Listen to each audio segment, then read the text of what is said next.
ನಮ್ಮ ಶಕ್ತ್ಯಾನುಸಾರವಾಗಿ ಚರಿತಾಮೃತವನ್ನು ನಾವೆಲ್ಲರೂ ಕೂಡ ನಿನ್ನೆ ಆಲಿಸಿದ್ದೇವೆ. ಬಿಡಾಲ ಅಂತ ಕೇಳಿದ್ರೆ ನಮ್ಮಲ್ಲಿರ್ತಕ್ಕಂತಹ ಮೋಹ ಬಹಳ ಕೆಟ್ಟದ್ದು. ಎಷ್ಟರ ಮಟ್ಟಿಗೆ ನಮಗೆ ಮೋಹ ಇದೆ ಅಂತ ಕೇಳಿದರೆ, ನಾವೇನು ಪರ್ಮನೆಂಟ್ ಇಲ್ಲೇ ಇರ್ತೀವಪ್ಪ ಅನ್ನೋಷ್ಟರ ಮಟ್ಟಿಗೆ ನಮ್ಮ ಜೀವನದಾಗ ವಸ್ತುಗಳನ್ನು ಪ್ರೀತಿಸ್ತೀವಿ. ಶಾಸ್ತ್ರಕಾರ ಹೇಳ್ತಾರೆ ಏನಪ್ಪ ಅಂದ್ರೆ, ಸತಿ ಸುತಾದಿಗಳೆಲ್ಲರೂ ನನ್ನವರು ಎಂದು ಭಾವಿಸುವುದರಿಂದ ಮಮಕಾರದಿಂದ ಮಿಕ್ಕ ಬಂಧ ಮುಂಟೆ. ಅಂದ್ರೆ ನನ್ನ ಮನೆ, ನನ್ನ ಸತಿ, ನನ್ನ ಪುತ್ರರು, ನನ್ನ ಆಸ್ತಿ, ನನ್ನ ಮನೆ ಅಂತ ಹೇಳಿ ನಾವೇನು ಭಾವವನ್ನ ತಾಳ್ತೀವಲ್ಲ, ಅದಕ್ಕೆ ನಾವು ಮೋಹ ಮೋಹ ಅಂತ ಕರಿತೀವಿ. ಆದ್ರೆ ಆಧ್ಯಾತ್ಮ ಚಿಂತನಕಾರ ಹೇಳ್ತಾರ, ಈ ಜಗತ್ತಿನಲ್ಲಿ ಯಾವ ವಸ್ತು ನಿನ್ನದು ಆಗ್ಲಿಕ್ಕೆ ಸಾಧ್ಯವಿಲ್ಲ. ಎಲ್ಲವೂ ಕೂಡ ದೇವಿಯ ಕರುಣಿಸಿರ್ತಕ್ಕಂತಹ ಅನುಗ್ರಹವೆಂದು ಭಾವಿಸಬೇಕು. ಮತ್ತೆ ನೀವು ಯಾವ ವಸ್ತುವಿನಿಂದ ಸುಖವನ್ನ ಅನುಭವಿಸ್ತೀರೋ, ಯಾವ ವಸ್ತುವಿನಿಂದ ಆನಂದವನ್ನು ಅನುಭವಿಸ್ತೀರೋ, ಆ ವಸ್ತು ನಿಮ್ಮ ಸುಖ ನೀಡೋದ್ರ ಜೊತೆಗೆ ದುಃಖವನ್ನೇ ತಗೊಂಡು ಬಂದಿರ್ತದೆ. ಅದು ನಮಗದು ಅರ್ಥ ಆಗಲ್ಲ. ಯಾಕೆ ಅರ್ಥ ಆಗಲ್ಲ ಅಂತ ಕೇಳಿದ್ರೆ, ಅದೇ ಅಜ್ಞಾನ ಅಂತ ಕರೀತೀವಿ. ಮನುಷ್ಯನಿಗೆ ಅಜ್ಞಾನ ಆವರಿಸಿಕೊಂಡಾಗ ತಾನು ಸುಖ ದುಃಖಗಳ ಅಲೆಗಳಲ್ಲಿ ಜೀವನವನ್ನ ಬಹಳ ದುಃಖಮಯ ಮಾಡ್ಕೊಂಡ್ಬಿಡ್ತಾನೆ. ಬಹಳಷ್ಟು ಜನಕ್ಕ ಏನಾಗ್ಯದಪ್ಪ ಅಂತ ಕೇಳಿದ್ರೆ, ಜೀವನದಲ್ಲಿ ಒಂದು ಗಳಿಸ್ಬೇಕು, ಮತ್ತೊಂದು ಉಳಿಸ್ಬೇಕು. ಗಳಿಸೋದು ಯಾಕಂತ ಅರ್ಥ ಆಗಲ್ದು, ಮತ್ತು ಉಳಿಸೋದು ಯಾಕಂತ ಗೊತ್ತಾಗಲ್ದು. ಎಷ್ಟೇ ಗಳಿಸಿದ್ರು ಇಲ್ಲೇ ಬಿಟ್ಟು ಹೋಗ್ಬೇಕು, ಮತ್ತ ಎಷ್ಟೇ ಉಳಿಸಿದ್ರು ಇಲ್ಲೇ ಬಿಟ್ಟು ಹೋಗ್ಬೇಕು. ಆದರೂ ಕೂಡ ಮನುಷ್ಯನಿಗೆ ಹುಚ್ಚನಂತ ಏನ್ ಮಾಡ್ತಾನೆ ಅನ್ನೋದು, ದುಡಿದು ದುಡಿದು ದುಡಿದು ಏನ್ ಮಾಡ್ತಾನೆ, ಸಂಗ್ರಹ ಮಾಡೋ ಮನೋಭಾವವನ್ನ ಕಲ್ತಿದ್ದಾನೆ. ಅದರ ಅರ್ಥ ದುಡಿಬಾರದು ಅಂತಲ್ಲ, ಆದರೆ ಆ ಎಲ್ಲ ಸಂಪತ್ತುಗಳ ಮಧ್ಯೆ ಇದ್ದು ಇಲ್ಲದ ಹಾಗೆ ಕಲಿತಕ್ಕಂತಹ ಕಲೆಯನ್ನು ಕಲಿಸುವುದೇ ಆಧ್ಯಾತ್ಮ. ನಮ್ಮಲ್ಲಿಯೂ ಕೂಡ ಬಹಳಷ್ಟು ವಸ್ತುಗಳ ಮೇಲೆ ವ್ಯಾಮೋಹಕ್ಕೊಳಗೊಂಡಿರ್ತೀವಿ ನಾವೆಲ್ಲ. 12ನೇ ಶತಮಾನದ ಅನೇಕ ಶರಣರು ಬರ್ಕೊಂಡ್ ಬಂದಿದ್ದಾರೆ.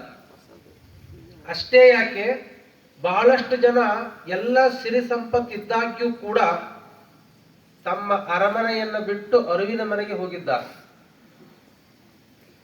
ಗೌತಮ ಬುದ್ಧನ ಏನು ಕಡಿಮೆ ಆಗಿತ್ತು? ತಂದೆ ಎಲ್ಲ ಅಷ್ಟವೈಶ್ವರ್ಯ ವೈಭವವೆನ್ನೆಲ್ಲ ಕೊಟ್ಟಿದ್ದ. ಸತಿ ಇದ್ದಳು, ಸುತನಿದ್ದನು. ಆದಾಗ್ಯೂ ಕೂಡ ಅವನಿಗೆ ಜೀವನದ ಬಗ್ಗೆ ವೈರಾಗ್ಯವನ್ನು ತಾಳೆ ಬಿಟ್ಟು ಹೊಂಟ. ಅದರ್ಥ ನಾವು ತಿಳ್ಕೋಬೇಕಾಗಿದ್ದೇನೆಂದ್ರೆ, ಅರಮನೆಗಿದ್ದವರೆಲ್ಲ ಸುಖವಾಗಿರಂಗಿಲ್ಲ ಅಂತ. ಅಕ್ಕ ಮಹಾದೇವಿಗೇನು ಕಡಿಮೆ ಇತ್ತು? ಕೌಶಿಕ ಮಹಾರಾಜನೇ ಇದ್ದ. ಆದರೆ ಚನ್ನಮಲ್ಲಿಕಾರ್ಜುನನು ತನ್ನನ್ನು ಒಲಿಸಿಕೊಂಡು ಅರಮನೆಯನ್ನು ತೊರೆದು ಬಂದರು. ಯಾಕಪ್ಪ ಅಂತ ಕೇಳಿದ್ರೆ, ನಾವೆಲ್ಲ ಏನ್ ತಿಳ್ಕೊತೀವಿ ಅಂದ್ರೆ, ಜೀವನ ಅಂದ್ರೆ ಬಹಳಷ್ಟು ಗೊಂದಲ ಮಾಡ್ಕೊಂಡ್ಬಿಡ್ತೀವಿ. ಬಹಳಷ್ಟು ಸಂಗ್ರಹಕ್ಕೆ ಹೋಗಿ ಹೋಗಿ ನಮ್ಮ ಶಾಂತಿಯನ್ನ ಕಳ್ಕೊಂಡ್ಬಿಡ್ತೀವಿ. ಅದಕ್ಕೆ 12ನೇ ಶತಮಾನದ ಮೂಳಿಗೆ ಮಾರಯ್ಯ ಅಂತ ಒಬ್ಬ ವಚನಕಾರ, ಆತ ಇಲ್ಲಿಯಾತಲ್ಲ, ಕಾಶ್ಮೀರದಿಂದ ಇಲ್ಲಿಗೆ ಬಂದಿರತಕ್ಕಂತಹ ಮೂಳಿಗೆ ಮಾರಯ್ಯ. ಆತನು ಕೂಡ ಮಹಾದೇವ ಭೂಪಾಲ ಅಂತಕ್ಕಂಥ ಒಬ್ಬ ರಾಜನಾಗಿದ್ದ. ಕಾಶ್ಮೀರದಲ್ಲಿ ಮಹಾದೇವ ಭೂಪಾಲ ಏನ್ ಮಾಡ್ತಾ ಇದ್ದಂದ್ರೆ, ಪ್ರತಿನಿತ್ಯಲೂ 6,000 ಜಂಗಮರಿಗೆ ಪ್ರತಿನಿತ್ಯ ಪ್ರಸಾದವನ್ನು ಮಾಡಿಸ್ತಾ ಇದ್ದ ತನ್ನ ರಾಜ್ಯದಲ್ಲಿ. ಈ ವಿಷಯವನ್ನು ತಿಳಿದಿರತಕ್ಕಂತಹ ಬಸವಣ್ಣ 6,000 ಜಂಗಮರನ್ನು ಕೂಡ ರಾತ್ರೋರಾತ್ರಿ ಅವ್ರನ್ನ ಕರ್ಕೊಂಡು ಕಲ್ಯಾಣಕ್ಕೆ ಬಂದಿದ್ದಂತ. ಈ ವಿಷಯವನ್ನು ತಿಳಿದಿರತಕ್ಕಂತಹ ಭೂಪಾಲನಿಗೆ ಆಶ್ಚರ್ಯವಾಗಿದ್ದೇನೆಂದ್ರೆ, ಇಷ್ಟೊಂದು ಜಂಗಮರನ್ನು ಕರ್ಕೊಂಡು ಹೋಗ್ತಕ್ಕಂಥ ಜಂಗಮ ಪ್ರಿಯನಾದ್ರೂ ಯಾರಿರಬಹುದು, ಮತ್ತು ಆತ ಇಷ್ಟೊಂದು ಕರ್ಕೊಂಡು ಹೋಗ್ಬೇಕಾದ್ರೆ ಏನಾದ್ರೂ ಕಾಣಿರ್ಬೋದಲ್ಲ ಅಂತ ಹೇಳಿ ಚಿಂತನೆ ಮಾಡಿದರೆ ವಿಷಯ ಗೊತ್ತಾಯ್ತು. ಕಲ್ಯಾಣಕ್ಕೆ ಹೋಗಿದ್ದಾರೆ, ಬಸವಣ್ಣನ ಕಲ್ಯಾಣಕ್ಕೆ ಹೋಗಿದ್ದಾರೆ ಗೊತ್ತಾದ ತಕ್ಷಣ ಮೂಳಿಗೆ ಮಾರಯ್ಯ, ಆತನ ಹೆಸರು ಮಹಾದೇವ ಭೂಪಾಲ, ಮೂಲತಃ ಹೆಸರು. ಆತ ಏನ್ ಹೇಳಿದಂದ್ರೆ, ಚೂರಿ ಚಿಕ್ಕಣ್ಣ ಅಂತಕ್ಕಂಥವ್ರು ದೊಡ್ಡ ಕಳ್ಳಿದ್ದಂತ.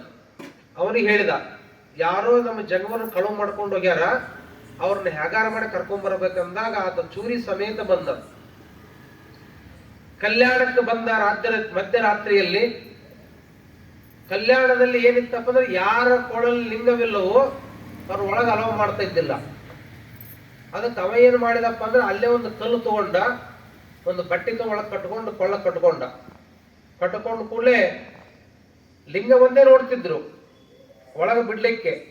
ದ್ವಾರಪಾಲಕ ಹಿಂಗೆ ನಾನು ಬೇರಿಂದ ಬಂದಿನಿ, ಬಸವಣ್ಣನ ದ್ವಾರಪಾಲ ಮುಂದೆ ಒಳಗೆ ಹೋಗ್ಬೇಕಂತ ಬಂದಿನಿ ಅಂತ ಹೇಳಿ ಅಂದಾಗ, ಅವ್ರು ಒಳಗಡೆ ಬಿಟ್ಟಾಕ್ಷಿ ಏನ್ ಮಾಡಿದೆ ಅಂದ್ರೆ, ಮಧ್ಯರಾತ್ರಿ 12 ಗಂಟೆಗೆ ಬಸವಣ್ಣನ ಮನೆಯನ್ನು ಪ್ರವೇಶ ಮಾಡಿದನು. ಮನೆ ಪ್ರವೇಶ ಮಾಡಿದಾಗ ಅಲ್ಲಿ ನಾಗಲಾಂಬಿಕೆ ಮಲ್ಕೊಂಡಿದ್ಲು. ಆ ಮನೆಯಲ್ಲಿರ್ತಕ್ಕಂಥ ಬಂಗಾರದ ಖಡ್ಗವನ್ನು ತೆಗೆದುಕೊಳ್ಳಬೇಕಂತೇಳಿ ಕೈ ಹಾಕಿದ್ದ.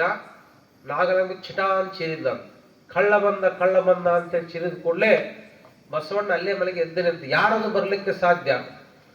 ಕಳ್ಳನ ಮನೆಗೊಬ್ಬ ಬಳುಗಳ್ಳನೇ ಬರಬೇಕಲ್ಲ.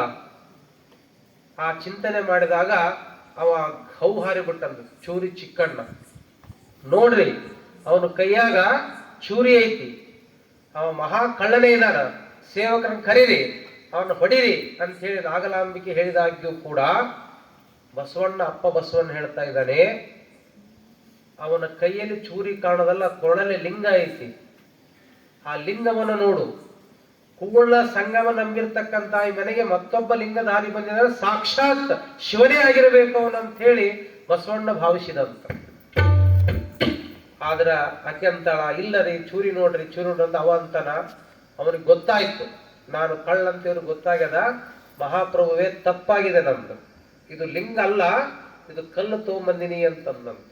ಅವ್ ಬಸವಣ್ಣ ಅಂತ, ಇಲ್ಲ ಅದು ಕಲ್ಲೇ ಆಗಿರ್ಲಿ, ಅದು ಲಿಂಗ ಅಂತಕ್ಕಂಥ ಭಾವದಿಂದ ಕಟ್ಟಿ ಅಂದ ಬಳಿಕ ಅದು ಲಿಂಗವೇ ಆಗಿರ್ತದ, ಬಿಚ್ಚಿ ನೋಡಿದ್ರೆ ಲಿಂಗವೇ ಇದ್ಭವಾಗಿರ್ತಕ್ಕಂಥ ಬಸವಣ್ಣ ರಾಜ್ಯದಲ್ಲಿ ಏನು ಬೇಕಪ್ಪ ನಿನಗಂತ ಕೇಳಿದ್ರೆ, ಬಂಗಾರದ ಕಡಗ ಬೇಕಂದಾಗ ಅಲ್ಲಿರ್ತಕ್ಕಂಥ ಬಂಗಾರದ ಕಡಗವನ್ನು ಕೊಟ್ಟನು. ಬಸವಣ್ಣ ಹೇಳ್ತಾನ, ಈ ಮನೆಗೆ ಕಳ್ಳ ಬರ್ಲಿಕ್ಕೆ ಸಾಧ್ಯವಿಲ್ಲ, ಅವನಿಗೆ ಬೇಕಾಗಿದ್ದು ಕೊಟ್ರೆ ಆ ಖಡ್ಗವನ್ನು ಸ್ಪರ್ಶ ಮಾಡಿದ ತಕ್ಷಣವೇ ಚೂರಿ ಕೆಳಗೆ ಹಾಕಿ ಅವನಿಗೆ ಜ್ಞಾನೋದಯ ಆಗಿತ್ತಂತ, ಮತ್ತೆಂದೂ ವಾಪಸ್ ಕಾಶ್ಮೀರಕ್ಕೆ ಹೋಗ್ಲೇ ಇಲ್ಲ ಅಂತ. ಇದನ್ನು ತಿಳ್ಕೊಂಡಿರ್ತಕ್ಕಂತಹ ಮೂಳಿಗೆ ಮಾರಯ್ಯ ತಿಳ್ಕೊಂಡು ದಾರಿಯಲ್ಲಿ ಬರ್ತಾ ಇದ್ದಾನೆ. ಯಾಕಂದ್ರೆ ಅವನಿಗೆ ಜಂಗಮರಿಲ್ಲದೆ ಇರ್ತಕ್ಕಂತಹ ರಾಜ್ಯ ವೈರಾಗ್ಯ ಬಂದ್ಬಿಡ್ತಂತ. ಅದಕ್ಕೆ ಆತ ಬಹಳ ಸುಂದರವಾಗಿ ಬರೀತಾ ಇದ್ದಾನೆ. ಜೀವನ ಅಂದ್ರೆ ಅವೆಲ್ಲ ಬಹಳಷ್ಟು ವಸ್ತುಗಳು ವ್ಯಾಮೋಹ ಪಡ್ತೀವಿ ಅಂತ ಹೇಳ್ತಾನ. ಆನೆ ಕುದುರೆ ಬಂಡೆ ಭಂಡಾರವಿದ್ದರೇನು, ಆನೆ ಕುದುರೆ ಬಂಡಿ ಭಂಡಾರವಿದ್ದರೇನು, ತಾನೆಂಬುದು ಪಡಿಯಕ್ಕಿ, ಒಂದಾವಿಗೆಯ ಹಾಲು, ಮಲಗುವುದರ್ಧ ಮಂಚ, ಈ ಹುರುಳಿಲ್ಲದ ಸಿರಿಯ ನೆಚ್ಚಿ, ಕೆಡಬೇಡ ಓ ಮನುಜ, ಒಡಲು ಭೂಮಿಯ ಸಂಗ, ಒಡವೆ ತಾನೇ ನಪ್ಪುದು, ಕೈ ಹಿಡಿದ ಮಡದಿ ಪರರ ಸಂಗ, ಪ್ರಾಣ ವಾಯುವಿನ ಸಂಗ, ಸಾವಿನ ಸಂಘ ಯಾರಿಲ್ಲ ಕಾಣ, ನಿಷ್ಕಳಂಕ ಮಲ್ಲಿಕಾರ್ಜುನ. ನಾವು ಮಾಡುವ ಎಲ್ಲ ಜೀವನದ ಸ್ವಾರಸ್ಯವನ್ನ ಕೇವಲ 4 ಸಾಲಲ್ಲಿ ಹಿಡಿದಿಟ್ಟಾನೆ. ನಾವೆಷ್ಟು ಸಿರಿ ಸಂಪದವನ್ನು ಗಳಿಸಿದರೆ, ಅಂಗಿ ಬಹಳ ಚಲೋ ಅದಾವಂತೆ 4 ಅಂಗಿ ಹಾಕಿದ ಜನ ಹೋಗ್ತಾರ. ಆನೆ ಇದ್ದರೇನು, ಕುದುರೆ ಇದ್ದರೇನು, ಬಂಡಿ ಇದ್ದರೆ ಎಷ್ಟು ಗಳಿಸಿದರೇನು, ಸಿರಿ ಸಂಪತ್ತನ್ನು ಬಿಲ್ಡಿಂಗ್ ಕಟ್ಟಿಸಿದರೇನು, ತಾನು ಉಣಬೇಕಾಗಿದ್ದು 3 ಹಿಡಿ ಅಕ್ಕಿ, ತಾನುಂಬುದು ಪಡಿ ಅಕ್ಕಿ. ಈಗ ಆ ಅಕ್ಕಿನೂ ಉಣಂಗಿಲ್ಲ, ಯಾಕಂದ್ರೆ ಮೈ ತುಂಬ ಶುಗರ್, ಅಷ್ಟು